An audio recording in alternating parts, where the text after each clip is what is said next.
సంగారెడ్డి పట్టణం మెయిన్ రోడ్పై ఉన్న more shopping mall ముందు ప్రతిరోజు ఉదయం రోజువారీ కూలీ చేసుకునే లేబర్ అడ్డాలో ఉండే కార్మికులు రోడ్డుపైన నిలపడం ద్వారా అనేక ప్రమాదాలు జరుగుతున్నాయని, కాగా ఆదివారం ఉదయం ఒక ప్రమాదం జరిగిందని, వీరికి గతంలో ఐటీఐలో అడ్డా ఏర్పాటు చేసినా కూడా అక్కడ ఉండడం లేదని, వీరందరినీ ఐటీఐలో ఉండేలా ప్రభుత్వ అధికారులు చర్యలు తీసుకోవాలని కాలనీ వాసులు కోరుతున్నారు.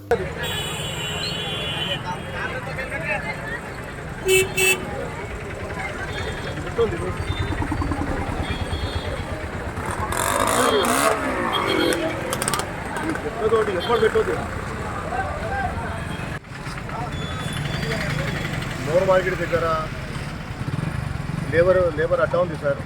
ఇక్కడ డైలీ యాక్సిడెంట్లు అవుతున్నాయి. వాళ్ళకి ఎంత చెప్పినా కానీ నడి రోడ్లో నిలబడుతున్నారు. వాళ్ళకి ఐటీ దగ్గర ప్లేస్ చూపెట్టినా కానీ వాళ్ళు వెళ్తలేరు. ఇంతకుముందు 10 నిమిషాల ముందు యాక్సిడెంట్ అయింది సార్. వాళ్ళ మిక్కే కార్లు పోతుండే. వాళ్ళు ఎంత చెప్పినా వింటలేరు. ఒకసారి సంగారెడ్డి పోలీస్ వాళ్ళు, సిఐ వాళ్ళు జర కఠినమైన చర్య తీసుకోవాలి వాళ్ళ పైన. ఇంతకుముందు కూడా మీరు చెప్పారు, వాళ్ళు ఇల్లేరు. ఐటీ దగ్గర వాళ్ళకు మీరు ప్లేస్ చూపెట్టారు, అట్లయినా వాళ్ళు ఇంటలేరు. మళ్ళీ వచ్చి మొత్తం రోడ్ ప్యాక్ చేస్తారు వాళ్ళు. దయచేసి ఈసారి అన్న దగ్గర మీరు సీరియస్గా యాక్షన్ తీసుకోవాలని మేము కోరుతున్నాం సార్. మరిన్ని అప్డేట్స్ కోసం మా ఛానల్ని సబ్స్క్రైబ్ చేయండి.